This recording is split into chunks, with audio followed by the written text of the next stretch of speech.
왠지 느낌이 굉장히 오랜만인 것 같아요. 진짜. 잘 지냈죠? 네. 예. 오늘 이렇게 표정이 밝으세요. 오늘요? 오늘 복습입니까? 뭔가 복습이죠? 어저께 보고 또 오늘 보는 그런 기쁨? 그 기쁨으로 복습을 그렇지. 하시네요. 만나면 좋은 친구? 이상한데. 자, 우선 오늘 또 마태복음 강해 시작할 텐데 복습하고 들어가십시다. 네. 우리 사문 씨. 네. 네, 지난 시간에 그 분봉한 헤롯이 이스라엘 백성들의 민심을 잡기 위해서 헤롯 성전을 짓거든요. 근데 그 헤롯 성전을 짓다 보면 이제 너무 크게 지니까 돈이 필요해요. 그래서 백성들에게 돈을 갖다가 요구를 하는데 마침 예수님께서 한 과부가 2렙돈, 그러니까 쉽게 한 끼 정도의 식사인데 그걸 헌금하는 모습을 보면서 아 정말 이 놀라운 하나님의 사랑의 어떤 일이 헌금하는 걸 봐라.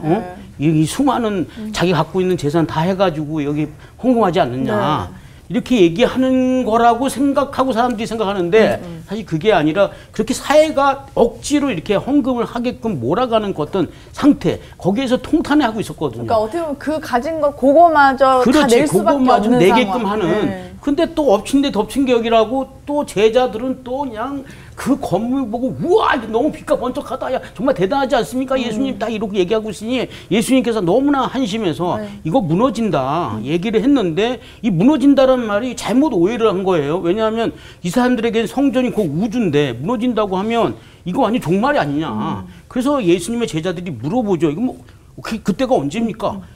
어떤 징조가 있습니까? 이렇게 물어보죠. 그러니까 이렇게 잘못된 종말론이 들어가면 오늘을 놔버립니다. 그리고 비윤리적이 돼버려요. 그리고 종말의 시작은 이미 십자가 사건에서 시작을 해서 예수님이 이제 재림하실 때 그때 끝나는 거거든요. 우리는 그 시점 중간에 있는 겁니다. 선생님께서 예를 하나 들어주셨는데 시험관이 시험을 볼 때 시험지를 던져주고 1시간 뒤에 다시 와서 시험지를 걷어가잖아요. 우리는 지금 시험을 보고 있는 중이거든요. 근데 그 시험은 감당할 만큼 시험을 하나님께서 주신다. 근데 이 감당할 만한 시험은 곧 이 감당할 만한 그 어떤 파워가 생긴다는 게 아니라 하나님을 의지하는 법을 배운다는 거죠.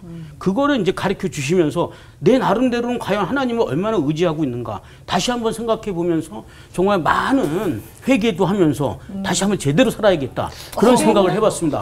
아멘. 다 같이 기도합시다. 회개. 왜 내용은 정상적인데 웃기지? 예, 잘 얘기하셨어요.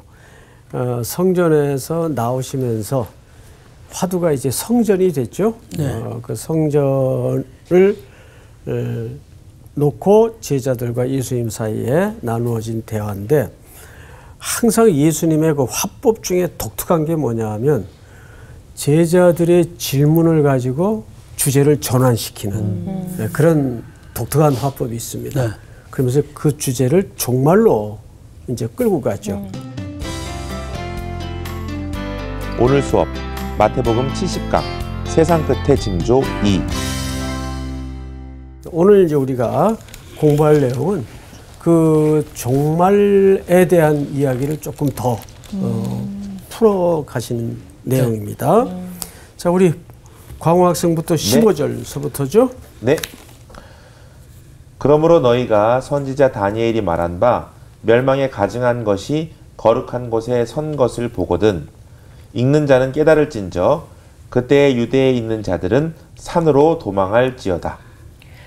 지붕 위에 있는 자는 집 안에 있는 물건을 가지러 내려가지 말며 밭에 있는 자는 겉옷을 가지러 뒤로 돌아가지 말지어다. 그날에는 아이벤 자들과 젖먹이는 자들에게 화가 있으리로다. 너희가 도망하는 일이 겨울에나 안식일에 되지 않도록 기도하라. 이는 그때에 큰 환란이 있겠습니다. 창세로부터 지금까지 이런 환란이 없었고 후에도 없으리라. 그 날들을 감하지 아니하면 모든 육체가 구원을 얻지 못할 것이나 그러나 택하신 자들을 위하여 그 날들을 감하시리라. 그때 사람이 너희에게 말하되 보라 그리스도가 여기 있다 혹은 저기 있다 하여도 믿지 말라. 거짓 그리스도들과 거짓 선지자들이 일어나 큰 표적과 기사를 보여 할 수만 있으면 택하신 자들도 미혹하리라. 네, 수고하셨습니다. 자, 이제 마태복음 24장은 그 종말장으로도 많이 이제 소개가 되고 또 알려져 있죠. 네. 우리 지난주에 이어서 오늘 두 번째 마태복음 24장을 다루겠는데, 지난주는 성전에서 제자들과 예수님이 나와서 저 성전이 어떻습니까? 라고 제자들이 물었을 때 돌 위에 돌 하나도 남지 않고 무너뜨려질 것이다. 그런데 유대인들에게 성전이 무너진다는 것은 아까 복습 속에서 말씀을 드렸지만 굉장히 중요한 종말에 관한 사인으로 이해를 할 수밖에 없었겠죠. 그래서 몇 절을 보시냐면 3절을 보세요. 예수께서 감람산 위에 앉으셨을 때에 제자들이 조용히 와서 이르되 우리에게 이루소서 어느 때에 이런 일이 있겠사오며 또 주의 임하심과 세상 끝에는 무슨 징조가 있사오리까. 이거 당연히 이제 나올 수밖에 없는 질문이었어요. 그래서 예수님이 쭉 설명을 하시다가 오늘 15절에서는 그러므로 너희가 선지자 다니엘이 말한 바, 여러분 선지자 다니엘이 말한 바라는 말은 어느 책을 가리킬까요? 다니엘서. 그렇죠. 다니엘서를 가리킨단 말이에요. 다니엘서에 다니엘 선지자가 이미 무슨 얘기를 거기다가 해놨단 말이에요. 그 일이 어떻게 된대요? 잘 보세요. 다니엘이 말한 바 멸망에 가증한 것이 거룩한 곳에 선 것을 보거든 읽는 자는 깨달을진저 그때에 유대에 있는 자들은 산으로 도망해라. 이렇게 돼 있어요. 그러니까 이 일은 일어날 일입니까? 이미 일어난 일입니까? 일어날. 그렇죠. 일어날. 그렇죠. 뭘 고민하세요? 네. 일어날 일이. 아니지. 항상 하셔가지고. 잘 보세요. 제가 왜 여러분들에게 일어날 일을 어느 책을 근거로 설명하고 있죠? 다니엘서. 그렇죠. 다니엘서에 다니엘 선지자의 예언을 근거로 설명하고 있어요. 자, 그러면 다니엘서 11장을 한번 다 열어보세요. 다니엘 선지자가 뭐라고 얘기를 했나 한번 보십시다.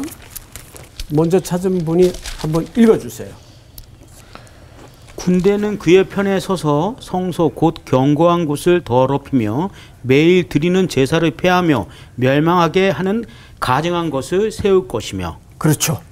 그 다니엘 선지자가 네. 다니엘서를 통해서 그때는 포로 생활 때였단 말이에요. 네. 그런데 조국 예루살렘에 앞으로 먼 훗날 벌어질 일을 하나님의 계시를 통해서 설명을 하는데 참된 성전이신 예수 그리스도의 모형이 되는 그 성전에서 어떤 일이 벌어질 것인가를 설명합니다. 자, 다시 15절을 보세요. 근데 여기 보니까 멸망에 가증한 것은 뭐고 거룩한 것은 뭘까? 그러니까. 이게 중요합니다.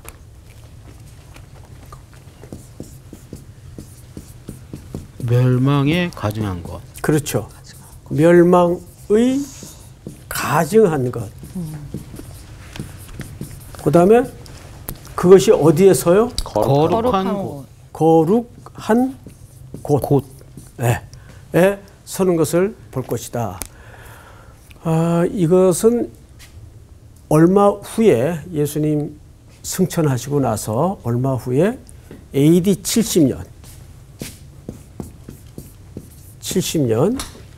로마의 군인 티투스 장군이 예루살렘을 침공을 해요. 침공을 해서 제일 먼저 그들의 종교 본산지인 성전을 능욕합니다. 네. 그래서 그 안에 모든 예배 상이라든지 이런 것들을 다 쓸어내고 거기에다가 그러니까 거룩한 곳은 곧 하나님의 성전을 얘기하는 거예요. 언제나. 근데 멸망에 가져간 것은 뭐냐면 거기에다가 돼지, 돼지 신상을 그리고 제단에 돼지 머리를 또 돼지 고기를 드려요. 자, 그런데 많은 분들이 돼지하면 당연히 유대인들이 가장 싫어하는 동물이죠. 동물이기 때문에 유대인을 경멸하는 의미에서 거기에 로마 군인들이 저런 만행을 저질렀을 것이다 라고 생각을 해요. 아니구나. 네. 예. 그런 측면이 전혀 없진 않았을 겁니다. 그런데 여러분, 당시 이 돼지는 로마 사람들에게 어떤 존재였는가를 먼저 이해를 해야 돼요. 부, 또 풍요, 물질 세계의 모든 총알을 한 묶음하는 것이 돼지입니다. 물질과 풍요의 상징이었다. 이렇게 이해를 가져야 됩니다. 네. 자, 바로 15절이 그 얘기예요. 15절을 다시 보세요. 그러므로 너희가 선지자 다니엘이 말한 바 멸망에 가증한 것이 거룩한 곳에 선 것을 보거든 잃는 자는 깨달을진저. 여러분, 이 잃는 자는 깨달을진저라고 했을 때 이것은 저자 마태가 삽입한 내용입니다. 그러면 이 말은 성경이 아니냐? 그렇지 않죠. 성경 전체가 성령의 감동으로 계시를 통해서 기록한 책이기 때문에 삽입한 글일지라도 우리는 하나님의 말씀으로 포괄적으로 이해를 가져야 됩니다. 자, 그런데 16절 잘 보세요. 그때에 유대에 있는 자들은 어디로 도망할지어다? 산으로 광화학생. 네. 왜 도망하라 그랬을까요?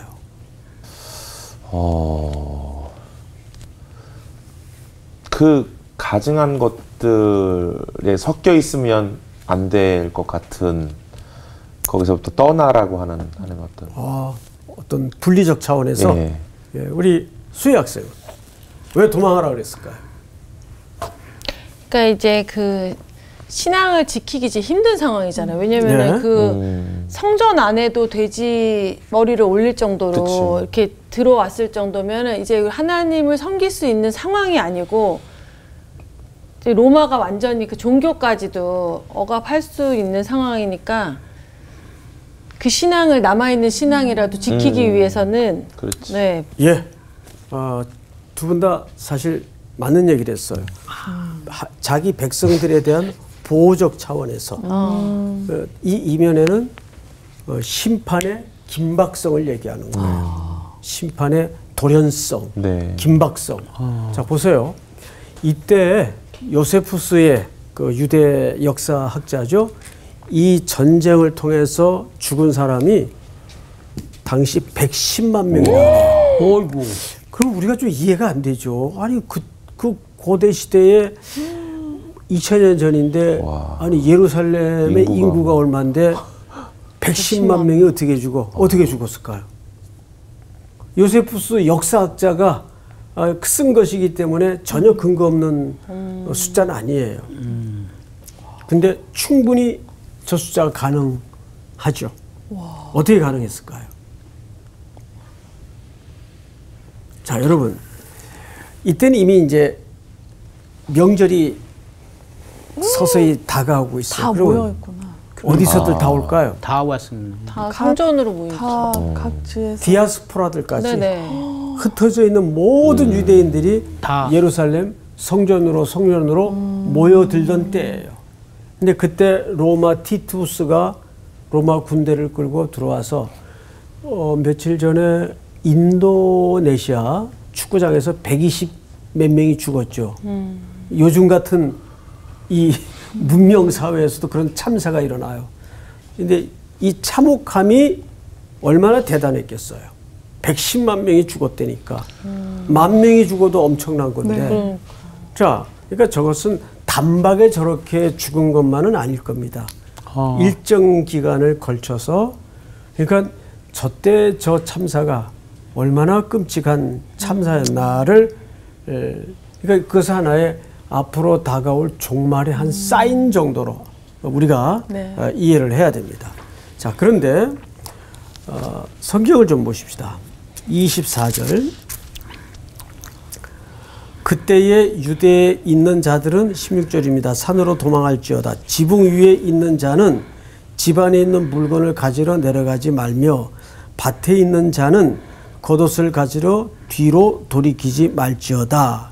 여러분, 이런 표현들이 무슨 의미인가를 좀 알고 우리가 성경을 읽어가야 될 텐데, 김박성. 물건을 가지러 집으로 들어가지 말고 또 뭐라 그랬죠, 성경에? 뒤로 돌아보지 마. 뒤로 돌아보고. 겉옷을 가지러 뒤로. 그렇죠. 근데 창세기 19장에 보면 난 소금 기둥.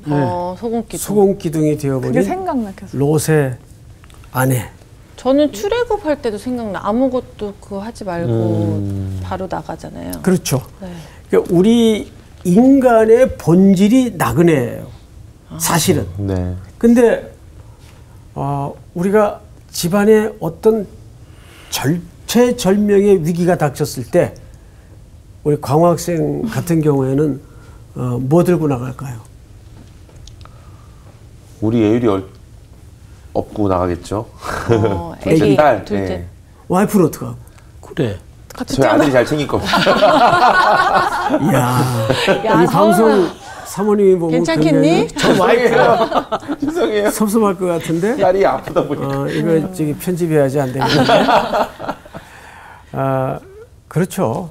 생명만큼 중요한 게 없죠. 바로 그 속성을 여기서 얘기하는 거예요. 우리가 입었던 겉옷들, 또 살았던 어떤 삶의 이기와 도구들, 그런 것들이 그 순간이 되면 긴박성과 돌연성의 의미도 있지만은 생명보다 더 중요한 건 없다는 얘기를 이렇게 얹어서 하는 겁니다. 네. 그래서 그거 있고 네. 없고에 따라서 우리 생명이 어찌 되는 건 아니니까 집으로 들어가지 말고 뒤돌아보지 말고. 그런데 창세기 19장에 보면 롯의 아내는 자기가 살던 소돔과 고모라에 대한 정과 연민을 끊어내지 못하고 그 고를 하나님의 명령과 또는 반강제적인 원리를 따라 떠나면서도 뒤를 돌아보는. 뒤를 돌아봤다는 건 뭐예요? 거기에 대한 미련, 아직도 마음이 있다는 마음과 미련이 남아있다는 그렇죠, 그렇죠. 얘기예요. 예. 그 얘기를 단호하게 하는 거예요, 성경은. 자, 그런데 여기 좀 이해가 안 되는 설명이 하나 있어요. 뭐냐면 몇 절을 보시냐면 19절.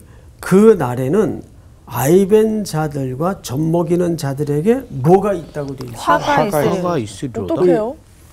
향기 학생 어떻게 이해하세요? 이 부분? 그러니까요. 이렇게만 그냥 딱 보면은 아니 이게 무슨 죄야? 약간 이런. 도망가기 힘들어 지금 보니까. 애 임신하고 있고 애기 젖 먹이면서. 근데 왜 그게 그러니까 왜 화가 될까? 왜 혼날 일이에요 이게? 이 긴박한데 이제 애가 있으면 아무래도 늦춰지잖아. 아니 근데 왜 아니야. 화가 있냐라는 그러니까. 거지. 늦으니까 화가 있는 거지. 네? 우리 상훈 학생이 뭐가 아는 것 같아.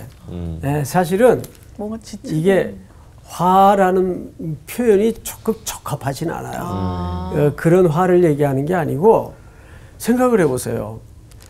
아이를 잉태했는데 네. 뛸 수 없어. 빨리 전쟁이 났어. 그러면 그 아이벤 어머니는 그 상황 속에서 어떤 상태가 돼 있는 거죠? 공고한 상태가 돼 있는 거예요. 그래요, 안 그래요? 그렇죠. 그렇죠. 이러지도 못하고 저러지도 못하고 생명은 안에 있는데 공고한 상태가 된 거예요. 네. 그 자체를 여기서 화라고 설명을 한 거예요. 그 재앙이잖아요. 네. 상태 자체는. 혼나는 것처럼 화를 받는 게 아니라 이 자체가 그렇죠. 화라고. 그냥 그렇죠. 멍 때리는 거지. 그러니까 아마 상훈 학생이 그 설명을 어. 하려고 했는데 표현이 잘 안 된 것 같아. 사실 그거였는데. 예. 그렇죠?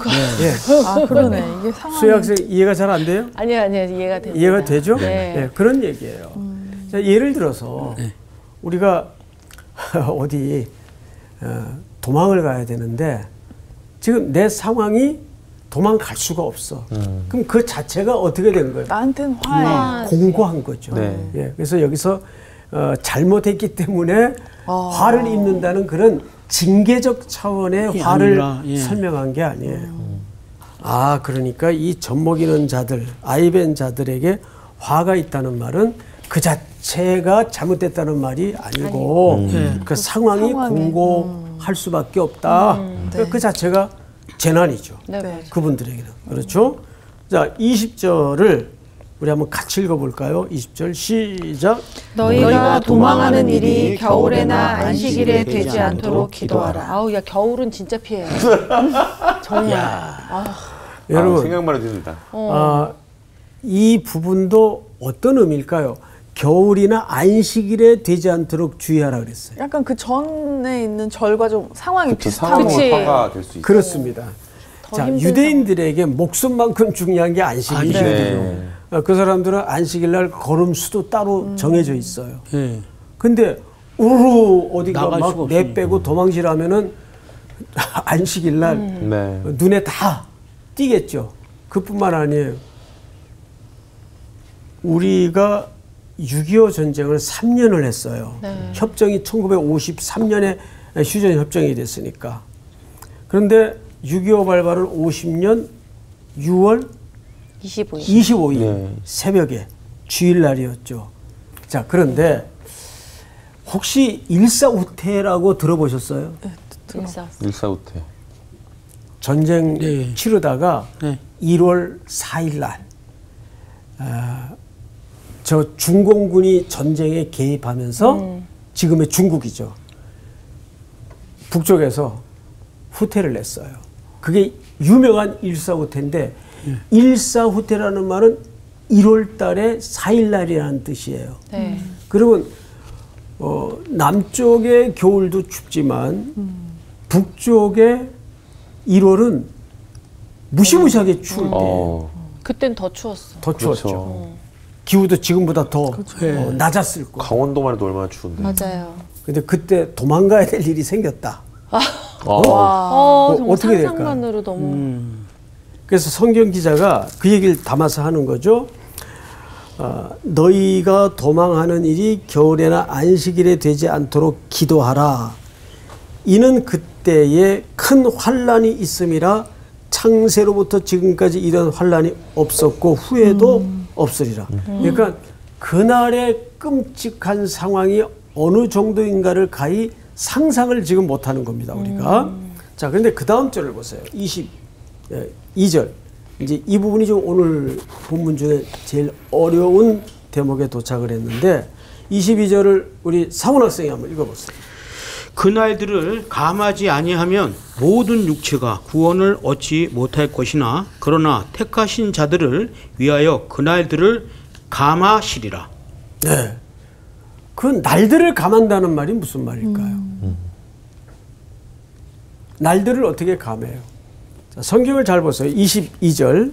그 날들을 감하지 아니하면, 예를 들어서 감하지 않는다는 말은 그 날들이 계속 그렇게 진행이 되면 구원받을 자가 없다. 한 명도 남아나 있지 않죠. 네. 그런데 그날을 감해 주신대요. 누구를 위해서? 택하신 자. 택하신 자들. 하나님의 택하신 백성들을 위해서. 성경의 얘기죠. 네. 자, 모든 육체가 구원을 얻지 못할 것이나 그러나 택하신 자들을 위하여 그날을 어떻게 하신대요? 감하시리라. 감하신대요.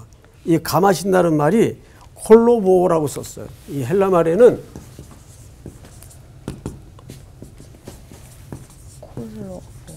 콜로보.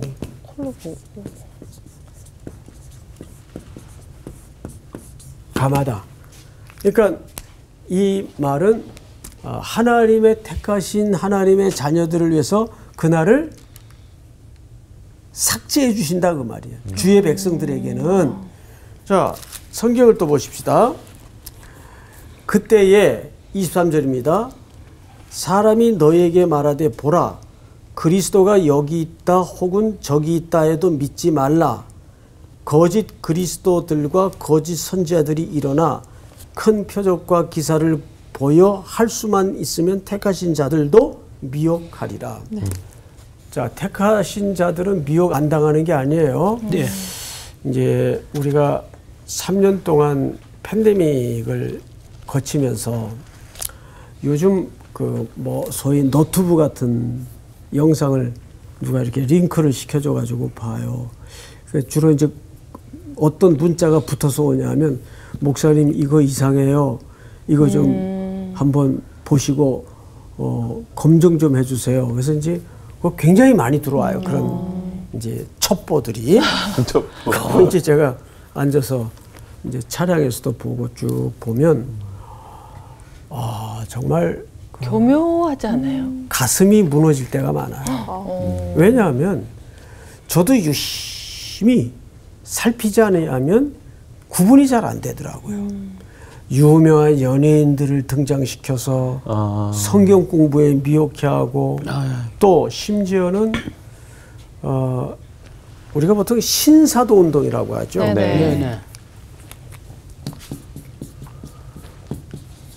이 신사도 운동의 그 골간은 은사주의입니다. 네.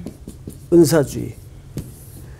이거는 왜 위험한가 하면 성경의 사도는 단회적이에요. 네, 맞아요. 에베소서 4장에도 보면 은사를 주시는데 자, 에베소서를 한번 찾아보십시다. 4장.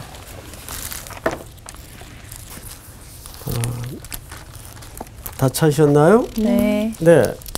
11절을 보세요. 11절. 그가 여기 그가는 누구냐면 예수 그리스도를 얘기하는 거예요. 그가 어떤 사람은 사도로, 어떤 사람은 선지자로, 어떤 사람은 복음 전하는 자로, 어떤 사람은 목사와 교사로 삼으셨으니. 자, 여러분 여기 목사와 교사라는 말은 두 직분을 얘기하는 게 아니고 목사로서 교사로서. 그러니까 목사는 또 이렇게 가르치는 직능도 있단 말이에요. 자, 그런데 여기에 시대에 따라서 교회의 목적에 맞게 하나님께서 시대마다 주시는 직능이 있어요. 네. 초대교회는 왜 사도를 주셨는가 하면 성경을 기록해 하시고 이 땅에 교회를 세우시기 위해서. 그래서 우리 이 땅에 지금 교회는 사도들의 고백 속에 세워진 교회 아닙니까? 네. 그러니까 예수 그리스도께서 그 당시에 사도를 주셨을 때에는 첫째는 교회를 세우기 위해서, 둘째는 성경을 기록해 하기 위해서 사도들을 세웠어요. 그리고 만약에 지금도 잘 생각하셔야 돼. 지금도 사도가 또 이어서 가능하다면 새로운 교회가 가능할까요? 안 할까요? 안 가는. 사도들이 있으면 가능하죠. 가능하죠. 진짜 사도. 아니 같이 는 그렇죠. 없지 않아요? 이제. 그러니까 지금은 없단 말이에요. 사도가 네. 있다면. 네, 있다면 예. 그러니까 만약에 그게 요즘 거짓 말을 하는 사람들처럼 존재한다면, 또 사도가 존재하는 게 가능하다면 이 성경 말고도 또 다른 성경이 쓰여질 수 있고 또 다른 속성의 교회들이 나올 수 있는 여지가 있단 말이에요. 지금 사도가 있으면 몇천 년을 산 사람이어야 되는 거 아니에요? 그럴 수 없으니까. 그 얘기가 아니라. 근데 왜 신사도 이렇게 올라온다는 그러니까 게. 오늘날에도 사도로 주장하는 사람들이 있기 때문에 그 주장 자체가 잘못됐다는 얘기예요. 사도는 예수님이 세우신 그분들 외에는 더 이상의 사도는 존재할 수가 없어요. 네. 그 착각하면 안 돼요. 네. 자, 그래서 오늘날에는 교회에 하나님께서 목사라는 직책을 주셔서 주신 성경을 풀어 가르치게 하고 전하게 하는 직능을 맡은 겁니다. 근데 이 모든 것들이 누가 주신 건가 하면 그리스도께서 주신 거라고요. 네. 자, 몇 절을 보시냐면 8절을 볼까요? 에베소 4장 8절. 그러므로 이르기를, 그가 예수 그리스도를 얘기하는 거죠. 위로 올라가실 때에 사로잡혔던 자들을 사로잡으시고 사람들에게 뭘 주셔요? 선물을 선물은 주셨다. 카리스라 그래요. 카리스. 예? 그 선물은 거저주는 거예요. 네. 그러니까 착각들 하면 안 되는 게 교회 목회자들도 그럴 만한 자격이 있었기 때문에 목사로 교회에 직능과 책무를 맡긴 게 아니란 말이에요. 그냥 선물이에요. 은혜예요. 그러니까 이거는 자기가 목회자들이 자고하면 안 돼요. 성경을 또 보십시다. 선물을 주셨다 하였도다. 그러면서 11절에 그 직능과 책무에 관한 설명이 소개되고 있는 거죠. 네. 그래서 12절을 볼까요? 12절 우리 광호 학생 한번 읽어보세요. 이는 성도를 온전하게 하여 봉사의 일을 하게 하며 그리스도의 몸을 세우려 하심이라. 자, 여기서 이는 성도를 온전하게 한다는 말이 광호 학생 무슨 의미일까요? 목사로서의 사명을 잘 감당하는. 말씀 가르치는 거예요. 네, 말씀 가르치는 거죠. 제대로. 여기서 온전하게 한다는 말은 정확하게 뭐 인격적으로 도덕적으로 성품을 개발하고 이런 의미가 아니고 그 성도들에게 말씀을 가르친다는 얘기예요. 그러면 그 말씀을 배운 성도는 무슨 일을 해야 돼요? 그 말씀을 습득하고 훈련받고 배운 대로 봉사의 일을 하게 하며 그래서 역할이 이렇게 구분되어 있어요. 네. 자, 다시 마태복음 24장으로 넘어가서 24절을 보시면 말세 시대에 제일 미혹에 넘어가는, 며칠 전에도 이제 어떤 이제 유명한 연예인들이 찾아왔어요. 월요일 날 세 분이 오셔서 한참 얘기를 나눴는데 깜짝 놀란 게 주변에 그 유사 기독교 성격을 가진 그런 많은 성경 공부들이 그런 분들을 이제 유혹하고 왜냐하면 그분들이 다 영향력이 있잖아요. 네. 예? 그러니까 어둠의 권세 잡은 자들이 요즘은 그런 연예인들, 영향력이 있는 연예인들 또 유튜브에 뭐 유명한 유튜버들 이렇게 미혹을 통해서 넘어뜨리는 거예요. 그래서 그 존 메가더 목사님이 굉장히 그 보수적인 목사님인데 그런 얘기를 그분 책에서 합디다. 말세는 결국 진리 전쟁이다. 근데 정말 그렇습니다. 자, 25절을 잘 보세요. 보라, 내가 너희에게 미리 말하였노라. 그러면 사람들이 너에게 말하되 보라, 그리스도가 광야에 있다 하여도 나가지 말고 보라, 골방에 있다 하여도 믿지 말라. 번개가 27절부터 다 같이 시작. 번개가 동편에서 나서 서편까지 번쩍인 같이 인자의 임함도 그러하리라. 죽음이 있는 곳에는 독수리들이 모일 것이니라. 네, 자, 여러분 번개가 동편에서 서편까지 번쩍인 같이 무슨 뜻일까요, 우리 향기 학생? 팍 오신다는. 순간 팍 오신다. 번개처럼. 막 아주 그냥, 정말 그냥 준비할 새도 없이. 그런 의미일까요? 아닌가 보다. 번개가 뭘 의미하는가를 먼저 생각을 해야 돼. 얘기해 보세요. 여기는 지금 계속 광야, 골방 이렇게 이렇게 장소를 얘기하잖아요. 네. 그러니까 그런 장소랑은 상관없는 거죠. 자, 보세요. 자, 보세요. 번개가 치면 동에서 서편까지 여기서 꽝 치면 천천히 시간이 걸려서 한 몇십 초 있다가 저쪽 사람들이 번개 쳤네 그럴까요? 시차가 아니죠. 날까요? 빠르죠. 동시에 다 알죠? 네. 그렇죠. 네. 우리 보잖아요. 번개 치면. 그렇죠. 예? 네. 한 에어리 있으면 동시에 누구나 다 볼 수 있고 누구나 다 들을 수 오시는 거를 있고 동시에 우리가 볼 수 동시에 있게. 그러니까 그렇지. 장소 공간 여기서 강조하는 것은 뭐냐면 누구나 볼 수 있도록 오신다. 누구나. 누구나 거기에 방점이 있어요. 그러니까 이게 지금 예수님이 재림할 때 이런 일이 있을 것이다를 그렇죠. 얘기를 한 거잖아요. 예. 그럼 그러니까 네. 우리가 이런 생각을 해야 돼요. 지금 문광부에 통계로 붙잡힌 것만 한국에서 활동하는 메시아가 50명이 넘어요. 50명이 넘어요? 네. 그게 가히 대한민국은 종교 백화점입니다. 네? 모든 이단은 메이드 인 코리아예요. 웬만한 이단은 통일교서부터. 통일교는 아예 우리가 이단으로도 구분을 안 하죠. 왜냐하면 그 자기 경전을 따로 갖고 있기 때문에. 근데 진짜 무서운 이단이 뭐냐 하면 성경만 인정하는 이단이에요. 네?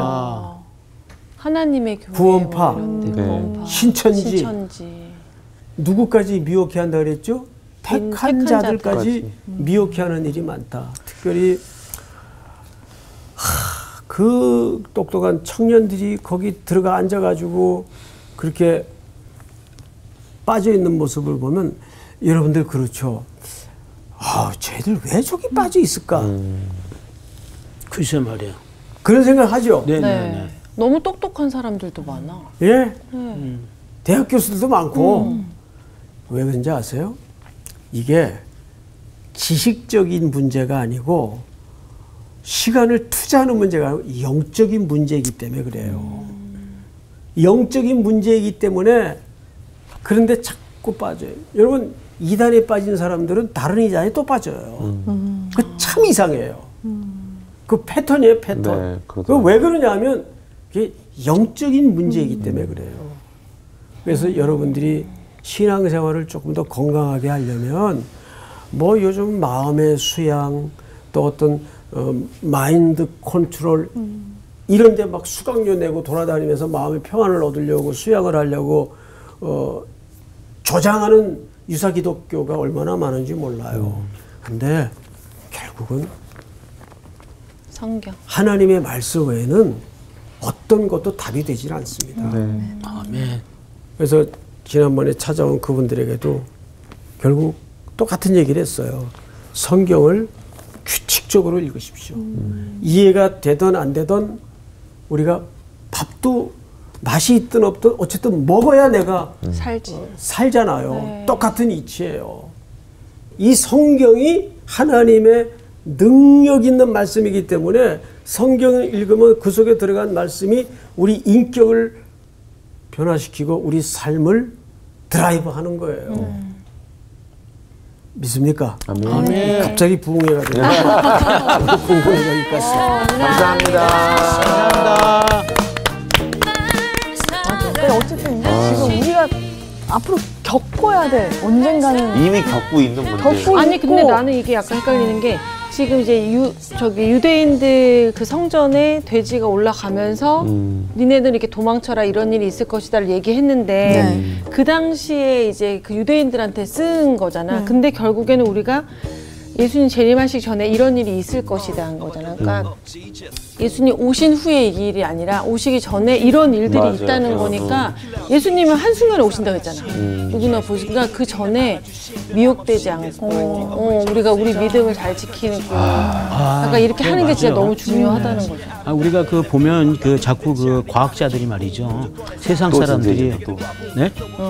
미간 좀 풀고. 과학자들이 세상 사람들이 자꾸 뭐 저기 뭐 찬두로는 말이 안 된다.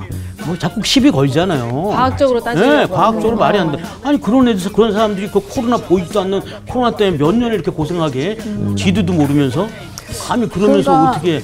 응? 그러니까 이게 아까 거기에 핵심이 있지. 지식적인 게 아니라 영적인 거기 그렇지. 때문에. 그래서 우리가 계속 뭔가 막 어떡하지? 두렵다 뭐하다 이렇게 약해지면 더 흔들릴 수 있으니까 맞아. 마음을 흔들면 안 강하게 맞아요. 먹고 우리가 진짜 말씀 보기를 근데 진짜 어려운 게 말씀을 보는데 요즘에 이게 어렵다 보니까 여러 해석들 성경 공부를 찾아다니는 거잖아요. 맞아. 그러다 결국은- 미혹에 빠지는. 그치. 결국은 정확한 정확한 스승이 필요해. 네. 네. 왜 자꾸 화를 내는 거예요? 내가요? 네. 자, 우리 어쨌든 성경 한 주간 네. 우리가 성경을 또 읽으면서 네. 말씀 붙잡고 그리스도인의 삶을 좀 살아봅시다. 네. 매일 성수학당으로. 네. 네. 그렇죠. 네. 성사학당 만세.